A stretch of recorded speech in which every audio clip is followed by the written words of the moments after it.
అందరికీ నమస్కారం. అస్సలాము అలైకుం రహమతుల్లాహి బర్కాతు. మిత్రులారా, 1999లో నేను రాజకీయాల్లో అడుగుపెట్టాను. మా పెద్దాయన డాక్టర్ డి రామానాయుడు గారి కోసం. ఎందుకంటే నేను చైల్డ్ ఆర్టిస్ట్ తర్వాత నేను మళ్ళీ ఒక వయసు వచ్చిన తర్వాత నాకు అద్భుతమైన అవకాశం ఇచ్చి ప్రేమ ఖైదీ అనే సినిమాతోటి మళ్ళీ నా కెరీర్ స్టార్ట్ అయింది చైల్డ్ ఆర్టిస్ట్ తర్వాత. అలాగే వారు బాపట్ల నుంచి ఇలాగ నేను ఎంపీగా నుంచుంటున్నాను రా, నువ్వు రావాలి, నా క్యాన్వాస్ చేయాలి అనగానే తప్పకుండా గురుగారు, ఎందుకంటే మీ సినిమా తర్వాత నేను మళ్ళీ ఒక ఆర్టిస్ట్గా నేను ఎదిగాను, సో డెఫినెట్గా నేను వస్తాను అని చెప్పి వెళ్ళటం జరిగింది. అప్పుడు టీడీపీ హయాంలో దాదాపు ఒకే పార్టీలో 20 సంవత్సరాలు నేను ఉన్నాను. తర్వాత మళ్ళీ ఇటు రావడం జరిగింది. నాకు అన్నం పెట్టింది ఫస్ట్ నా తెలుగు ఇండస్ట్రీ, నా తెలుగు ప్రజలు, ప్రేక్షక దేవుళ్ళు, నా నిర్మాతలు, నా డైరెక్టర్స్, నా హీరోలు. ఈ రోజున ఈ రేంజ్లో నేను వెదిగాను. 45 సంవత్సరాలు ఇండస్ట్రీలో ఉన్నాను. దాదాపు 1200 సినిమాలు పైచిలుకు యాక్ట్ చేయడం జరిగింది. 6 భాషల్లో యాక్ట్ చేయడం జరిగింది. ఓకే, నేను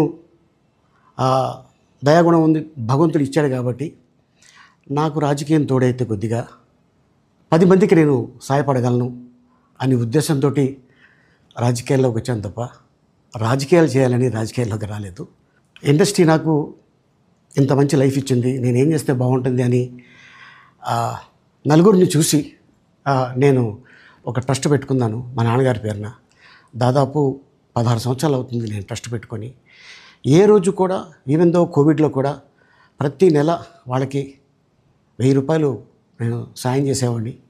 కోవిడ్లో కూడా ఆపకుండా అలా కంటిన్యూగా సాయం చేస్తూనే ఉన్నాను. చాలామందిని నా కుటుంబంలో అవ్వచ్చు, బయట వాళ్ళు అవ్వచ్చు, చుట్టాల్లో అవ్వచ్చు, చాలామందికి చదివించాను నేను. అండ్ అలాగే మా తల్లిదండ్రులు నాకు ఇచ్చిన ఒక గుణం అది అందరితో పంచుకోవాలని చెప్పి ఉద్దేశంతో నేను ట్రస్ట్ కూడా పెట్టుకున్నాను.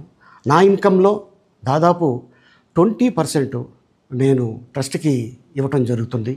గతంలో కూడా చెప్పా, ఫారిన్ కంట్రీస్లో ఏదైనా ఈవెంట్స్ చేస్తే దాంట్లో నుంచి 60% ట్రస్ట్కి వెళ్ళి 40% నేను తీసుకునేవాడిని. సో ఇట్లాగా చాలా సేవలు చేసి ఉన్నాను కాబట్టి ఈ మాట కూడా నేను మీకు చెప్పుకుంటున్నాను.